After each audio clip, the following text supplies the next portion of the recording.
사실 도미니카 공화국에서 지금 23년째 사역을 하고 있는 김현철 선교사입니다.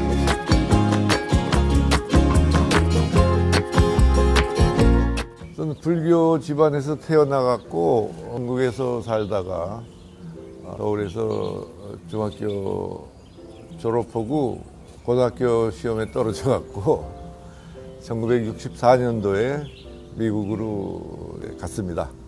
그래서 고등학교, 대학교 졸업하고 1972년도에 저에게 아주 제일 중요한 사건이 터집니다. 이화대학교에서 40명의 클럽 단원들이 미국에 왔다가 마지막에 스탑이 시애틀이었는데 40명 중에 한 사람이 우리 와이프 이은혜 선교사입니다. 그래서 만나서 다음에 결혼을 하게 되고 저희 집안은 불교 집안이었고 이은혜 선교사는 3대째 기독교 집안이었어요. 근데 이게 다 하나님의 은혜로 교회에 가면은 결혼을 허락해 주겠다. 그래갖고 교회 다니게 되고 73년도에 결혼해서 아버님 사업을 이끌어 가다가 1995년도에 은퇴를 하고 카나다에서 좀 살았습니다. 그러다 입장암에 걸려서 2002년도에 2번의 수술을 하면서 죽을 줄 알았는데 하나님이 살려주셔서 도미니카로 오게 되고 23년째 선교사 생활을 하고 있습니다. 이게 모든 것이 다 하나님의 은혜인 것을 알고 있습니다. 1973년도에 밴쿠버에서 일을 하다가 한국에 들어와서 울산 공장에서부터 일을 시작했습니다. 그래서 그 일을 배우면서 하다가 1977년도에 아버님이 물수암마 이걸 받으시면서 1년 동안 고생하시죠. 그런데 제가 감사한 거는 우리 장인어른 장모님께서 영락교회에 오래 다니셔갖고 한경직 목사님께서 저희 집에 많이 오셔갖고 아버님을 갖다가 뚝하셔갖고 세례까지 주시고 돌아가시기 1년 전에는 크리스찬이 되셨었습니다. 돌아가실 때 아주 편안하고 기쁜 마음으로 돌아가시는 걸 보고 제가 그때 많이 감동을 먹었어요. 그리고 80년도에 돌아가시는 바람에 갑자기 29살에 산미그룹 회장직을 이제 맡게 됐습니다. 어린 나이잖아요, 29이면. 그때는 어리다고 생각을 안 했죠. 지금 보니까 아무것도 모르는 저보다 이렇게 듣는데 그 당시에는 그래도 준비가 됐다. 지금 돌이켜보면은 하나님이 처음부터 저를 도미니카의 선교사로 만드셨다. 이걸 느끼고 있습니다. 1982년도인가 이제 프로야구가 생긴다. 그래서 6개 팀이 생긴다. 이렇게 발표가 났지 않습니까? 그래서 뭐 부산은 롯데요, 뭐 광주는 해태, 삼성이 대구, OB가 대전, MBC가 서울. 그래서 인천하고 강원도를 대표할 팀이 나타나지가 않은 거예요.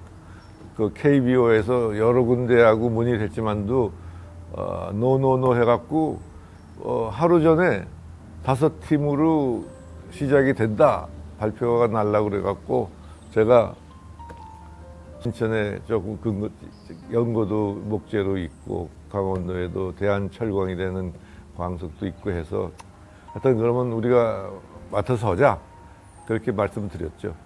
그래서 이제 6개 팀이 야구를 시작할 수가 있게 된 거죠. 근데 이게 프로야구가 시작할 때 이게 지역적으로 6개가 나눠져 갖고 그 팀은 그 지역 선수를 다른 데서 데려올 수가 없게 돼 있어요. 그러니까 저희는 인천하고 강원도에서만 데려올 수가 있었는데 선수가 굉장히 부족했어요.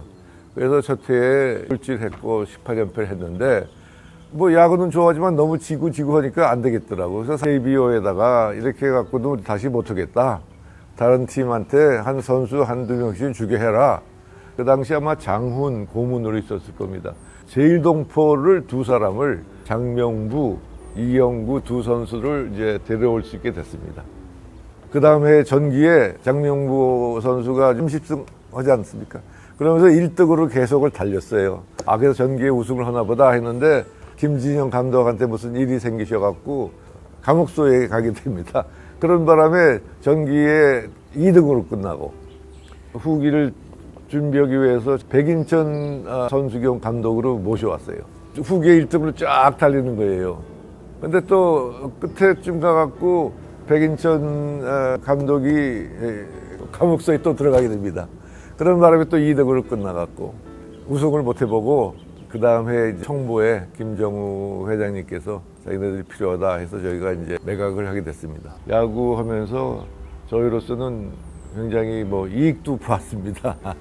선전도 좀 되고. 저희 아버님이 어려움을 겪으면서 기업을 이끌어 가셨죠. 그래서 전쟁 후에 고철도 하시고 나무가 필요하다 해서 시애틀에서 원목을 처음으로 들여오시는 이제 회사가 됐고, 또 하다 보니까 해운업도 필요하다 해서 해운업도 하시고, 또 샤밀로 빌딩을 이제 세우시고 스테인레스를 시작하게 되신 것 같아요.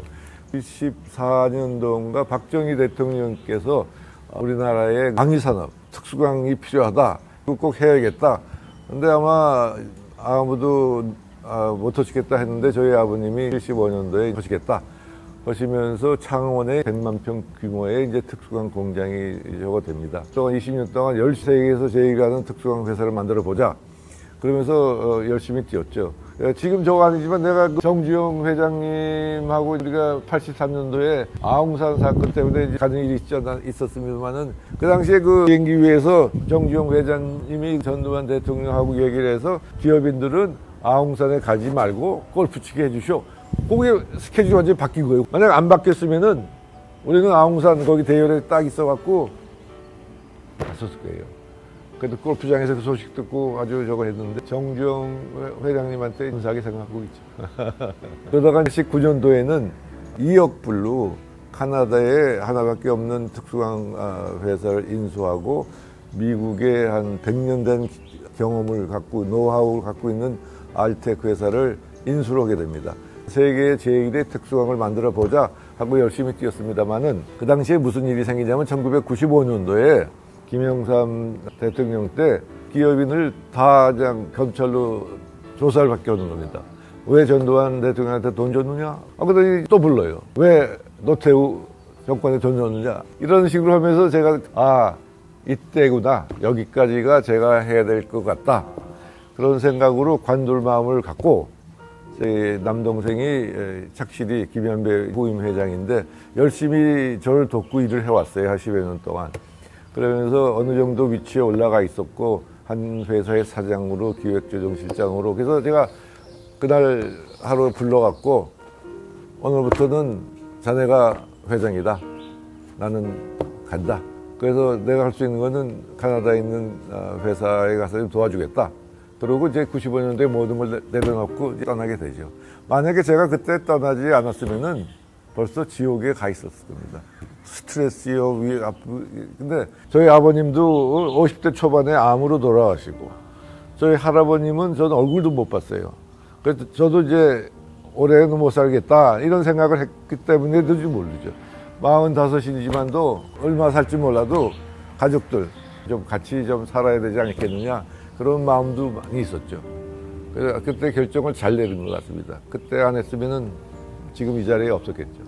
웃은 얘기가 저랑 같이 뭐 기업하는 친구들이 있을 거 아닙니까? 반년인가 10개월 후에 모임을 가질 시간이 있었어요. 나한테 물어보는 거예요. 야, 너 진짜 간뒀냐?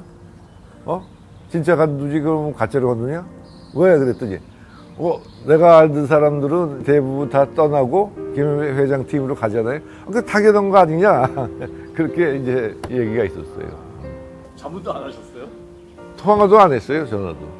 물어보는 게 있으면, 야, 네가 알아서 당신이 네가 회장인데 왜 그러냐고. 저는 전화도 안 하고 그 주변 사람, 같이 있던 사람들하고 연락도 않고 아주 완전히 떠난 거죠.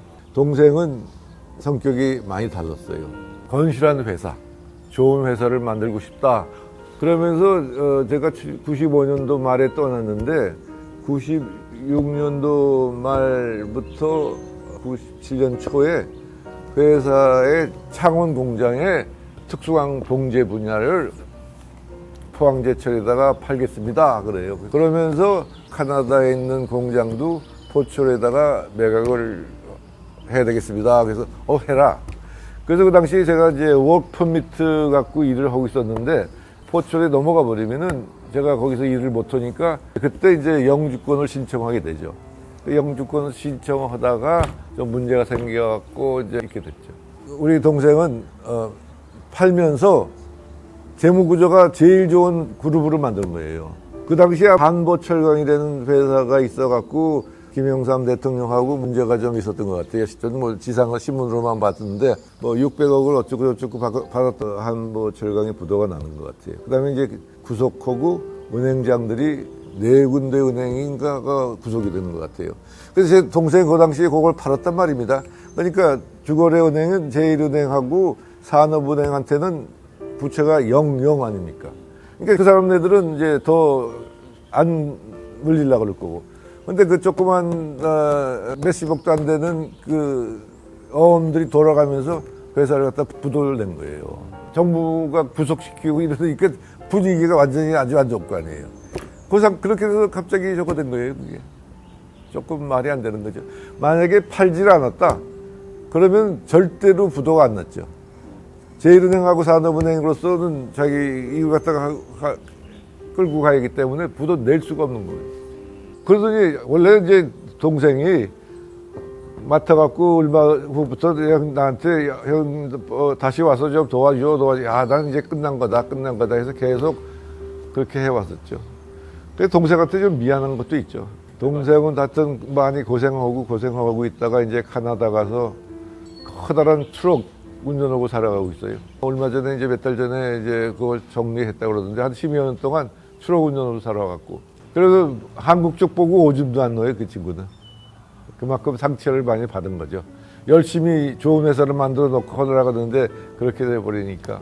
그래갖고 이제 부도가 나면서 7, 8명의 뭐 회장하고 뭐 사장들 이렇게 출국 정지가 되는데 저는 95년 말에 나갔는데 그때 97년도 후에 저까지 출국 정지가 돼갖고 아직까지도 출국 정지 상태예요.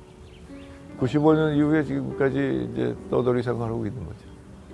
도미니카에 이제 시민권이 돼갖고 여기서 살고 있고. 만약에 들어갈 수 있고 모두 있고 저렇게 한다 그러면은 제가 지금 선교사가 아닐 겁니다, 아마.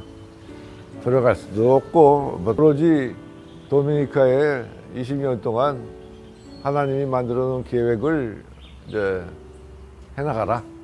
그래서 묵묵히 순종하며 감사한 마음으로 살아가고 있습니다. 그때 당시에 제가 필요했던 게 뭐냐면은 미국의 영주권 신청하기도 그렇고 카나다에선 신청 중인데 일단 딱 막혔고 이게 해결될 때까지 그럼 제가 한국에 가서 해결하고 오면 되는 건데 이게 복잡할 수도 있고 그런 마음이 없어갖고 안 가고 있다 보니까 여권 기간이 다가오는 거 아닙니까? 어떻게 할까 하다가 이제 도미니카 공화국으로 이제 오게 된 거죠.